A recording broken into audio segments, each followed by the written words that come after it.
Gurukul concept maker में आप सभी का स्वागत है। तो आज हम सभी भारत का स्थिति और विस्तार का पार्ट 2 लेकर आए हैं। आज हम लोग पार्ट 2 में कुछ ऑब्जेक्टिव क्वेश्चंस को देखते हैं, प्रैक्टिस करते हैं। हमने पहला चैप्टर भारत का स्थिति और विस्तार को बहुत ही बेहतरीन तरीके से पूरी मैपिंग के माध्यम से पढ़ा। आज हम उनमें से कुछ ऑब्जेक्टिव क्वेश्चंस का प्रैक्टिस लगाने का प्रयास करते हैं हम सभी।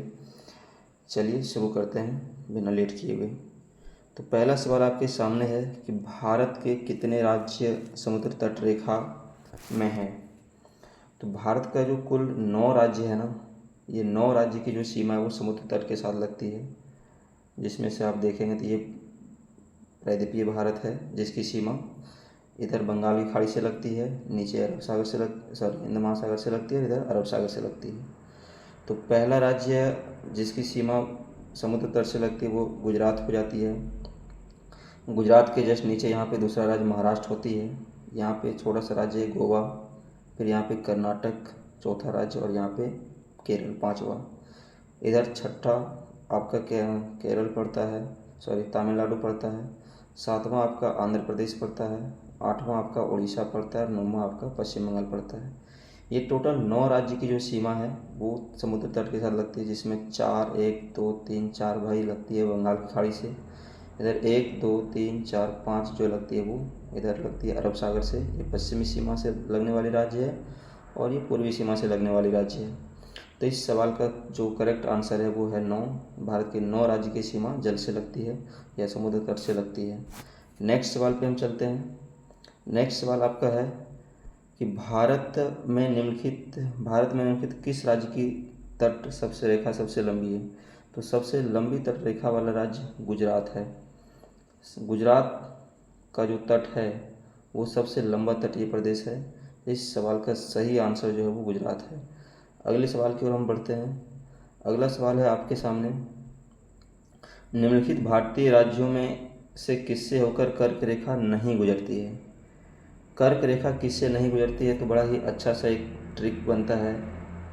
मित्र पर गमछा झार।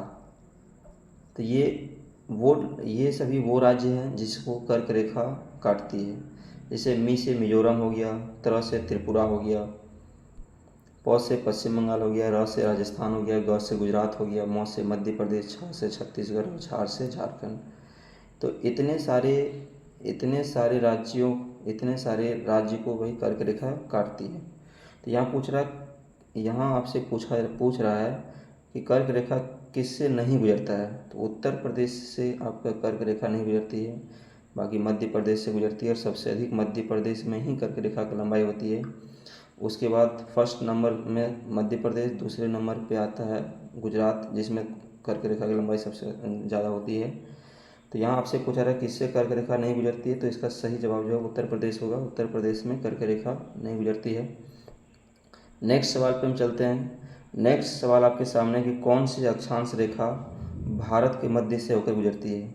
तो भारत के बीचों बीच से होकर जो गुजरने वाली अक्षांश रेखा है वो है 23.5 डिग्री। 23.5 डिग्री उत्तरी अक्षांश रेखा, जिसको हम लोग बोलते हैं कर्क रेखा। तो कर्क रेखा जो भारत के एकदम बीचों बीच से होकर गुजरती है। तो इस सवाल का सही जो आंसर है वो कर्क रेखा है। 23.5 डिग्री उत्तरी अक्षांश रेखा को हम लोग कर्क रेखा बोलते हैं। नेक्स्ट सवाल की ओर चलते हैं हम लोग। नेक्स्ट सवाल आपके सामने है कि कर्क रेखा भारत के कितने राज्यों से होकर गुजरती है। तो अभी हमने एक लॉजिक बताया था, मित्र पर गमछा झार। उस लॉजिक में आप देखेंगे तो टोटल 8 राज्य जो है वो कर्क रेखा से होकर के गुजरती है। तो सबसे अधिक कर्क रेखा की लंबाई मध्य प्रदेश में होता है, एमपी में। दूसरे नंबर पे आता है गुजरात, और सबसे कम जो होती है कर्क रेखा की लंबाई वो होती है राजस्थान में। याद रखेंगे ये सारी पॉइंट को। आगे बढ़ते हैं नेक्स्ट सवाल की ओर। नेक्स्ट सवाल आपके सामने है, निम्नलिखित में किस राज्य से होकर कर्क रेखा नहीं गुजरती है। फिर से कर्क रेखा किससे नहीं गुजरती है, तो आप सिर्फ ये लॉजिक याद रखेंगे, मित्र पर गमछा झार। इस लॉजिक से आप याद रखेंगे तो आपको यहाँ पता चलेगा किससे होकर गुजर रही है, किससे होकर नहीं गुजर रही है।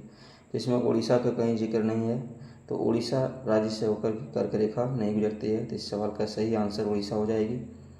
नेक्स्ट सवाल पे हम बढ़ते हैं। नेक्स्ट सवाल आपके सामने है, भारत का वह राज्य जिससे होकर कर्क रेखा गुजरती है, कर्क रेखा किससे गुजरती है, तो भाई झारखंड से गुजरती है। मित्र पर गमछा, झार से झारखंड हो गया, तो झारखंड से कर्क रेखा गुजरती है, बाकी बिहार से नहीं गुजरती है, हिमाचल प्रदेश से नहीं गुजरती है और कश्मीर से नहीं गुजरती है।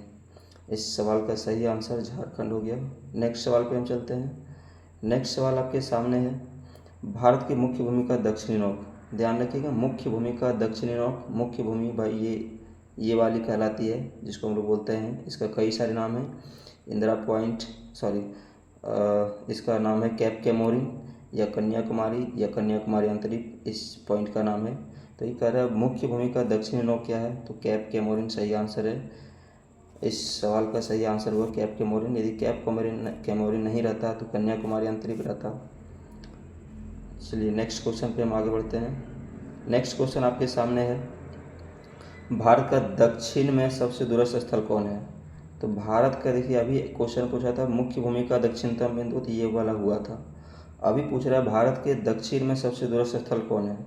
जैसे ये 0 डिग्री अक्षांश है, यहाँ पे जो होती है वो 8 डिग्री शुरू होता है, लेकिन भारत का भूमि जो है वो इधर अंडमान निकोबार में जो इंदिरा पॉइंट जो होती है वो 6 डिग्री 4 मिनट पर ही होती है। तो भारत का सबसे दक्षिणतम बिंदु के बारे में बात कर रहा है, सबसे दक्षिण में सबसे दूर वाला स्थल कौन है, तो होगा इंदिरा पॉइंट। अच्छा, इंदिरा पॉइंट यदि नहीं रहा तो इसी को बोलते हैं पार्शियन पॉइंट, इसी को बोलते हैं पिग्मेलियन पॉइंट। ध्यान रखेंगे, इसी इंदिरा पॉइंट का नाम है, यहाँ पे जो पड़ती है इंदिरा पॉइंट, इसी का नाम है पिग्मेलियन पॉइंट और इसी जगह का नाम होता है पार्शियन पॉइंट। तो इस सवाल का सही आंसर इंदिरा पॉइंट बन रही है। नेक्स्ट सवाल पे हम चलते हैं। नेक्स्ट सवाल आपके सामने है, इंदिरा पॉइंट का अन्य नाम क्या है। देखिए अभी हमने पिछले क्वेश्चन में जिक्र किया, अब यहाँ पे आ गया। पार्शियन पॉइंट सही है, ला ही चिंग ये भी सही है, पिग्मेलियन पॉइंट ये भी सही है। तो इनमें से सभी इस क्वेश्चन का आंसर बन जाएगा। तो ध्यान रखेंगे, इंदिरा पॉइंट का नाम पार्शियन पॉइंट भी बोलते हैं, पिग्मेलियन पॉइंट भी बोलते हैं और ला ही चिंग, ये तीनों नाम इंदिरा पॉइंट को बोलते हैं, जिसमें भारत का सबसे दक्षिण का सबसे दूरस्थ स्थल है। नेक्स्ट सवाल पे हम चलते हैं। नेक्स्ट सवाल आपके सामने है, निम्नलिखित में से कौन सा स्थान भूमध्य रेखा के निकट है। भूमध्य रेखा के निकट कौन है, तो देखिए यहाँ पे ये भारत है और ये भूमध्य रेखा है। तो और यहाँ पे इधर अंडमान निकोबार द्वीप पड़ती है। यहाँ पे जो है, यहाँ पहला ऑप्शन है कैप कैमोरिन। कैप कैमोरिन भाई यहाँ पे 8 डिग्री पर स्थित होती है। रामेश्वरम यहाँ पे श्रीलंका के जस्ट यहाँ पे पड़ती है रामेश्वरम। और इंदिरा पॉइंट जो कि यहाँ पे है 6 डिग्री, तो 6 डिग्री से ऊपर में पड़ती है, 6 डिग्री से ऊपर में पड़ती है आपका यहाँ पे 6 है, 6 से ऊपर में पड़ती है यहाँ पे रामेश्वरम। इंदिरा कॉल भाई आपका यहाँ पे सबसे ऊपर में पड़ती है लद्दाख में। तो पूछ रहा है कि भूमध्य रेखा के निकट में सबसे अधिक कौन है, तो भूमध्य रेखा आपका ये है, तो इसके निकट में सबसे निकट में कौन है भाई, सबसे निकट में आपका ये है इंदिरा पॉइंट। सबसे निकट में जो है वो आपका इंदिरा पॉइंट है। ये आपका सही जवाब है इस क्वेश्चन का। अगले क्वेश्चन की हम ओर बढ़ते हैं। अगले क्वेश्चन आपके सामने है, भारतीय भूमि का सर्वाधिक उत्तरी भाग का नाम क्या है। इस बार उत्तरी भाग का नाम पूछ रहा है। तो उत्तरी भाग में देखिए, यदि उत्तर भारत का मैं इमेज बनाऊं तो उत्तर भारत का इमेज कुछ इस तरह से ढंग से बनेगा। तो यहाँ पे जो वो इस जगह पे पड़ती है इंदिरा कॉल। तो यही क्वेश्चन कह रहा है कि भारतीय भूमि का सर्वाधिक उत्तरी भाग का नाम क्या है। तो उत्तरी भाग का नाम है भाई इंदिरा कॉल। इंदिरा पॉइंट सबसे दक्षिण भाग का नाम है, जो अंडमान निकोबार द्वीप में पड़ते हैं। अब इसको नहीं मार देंगे। इंदिरा पॉइंट को ही पार्शियन पॉइंट बोलते हैं, इसी को पिग्मेलियन पॉइंट बोलते हैं। तो ये तीनों आपका नहीं आंसर बनेगा। आपका आंसर है इंदिरा कॉल। कौ से कॉल और कौ से कश्मीर, कश्मीर आपका ऊपर में और ऊपरी भाग को उत्तरी बोल रहे हैं, तो उत्तर में आपका हो जाएगा इंदिरा कॉल। नेक्स्ट सवाल पे हम आगे चलते हैं। नेक्स्ट सवाल आपके सामने है, भारत का दक्षिणतम स्थान इंदिरा पॉइंट निम्नलिखित में कहाँ स्थित है। इंदिरा पॉइंट कहाँ पे स्थित है, अभी हमने बोला कि ये मान लीजिए भारत का मुख्य भूमि है, इधर यहाँ पे अंडमान निकोबार द्वीप पड़ता है। तो इंदिरा पॉइंट आपका इसी जगह पे पड़ता है। इंदिरा पॉइंट आपका इस जगह पे पड़ता है, यहाँ पे इस जगह पे पड़ता है इंदिरा पॉइंट। तो बोलते हैं इस जगह का नाम क्या है, तो इस जगह का नाम इसको बोलते हैं अंडमान निकोबार द्वीप समूह। इस क्वेश्चन का सही आंसर अंडमान निकोबार द्वीप समूह है। आगे बढ़ते हैं। अगला सवाल आपके सामने, भारत का दक्षिणतम स्थान इंदिरा पॉइंट निम्नलिखित में कहाँ स्थित है? दक्षिणतम स्थान पूछा है, दक्षिणतम स्थान इंदिरा पॉइंट कहाँ पे है?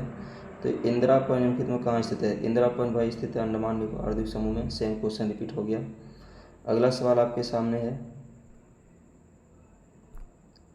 अगला सवाल आपके सामने की है, ये थोड़ा साइज में छोटा कर लेता हूँ।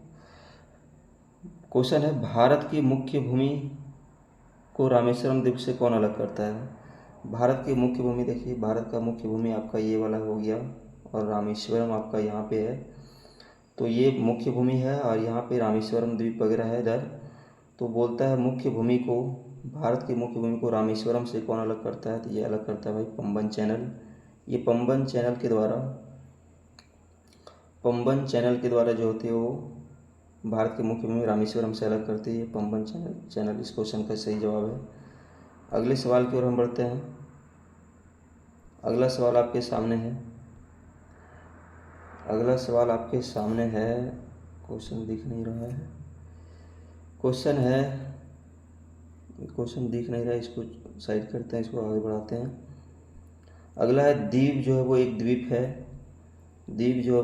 है, वो स्थित कहाँ पे है? तो देखेंगे यहाँ पे ये भारत है का इमेज है और ये वाली जो स्टेट आपको दिख रही है गुजरात है और गुजरात के जस्ट बगल में यहाँ पे एक द्वीप पड़ती है जिसको बोलते हैं द्वीप।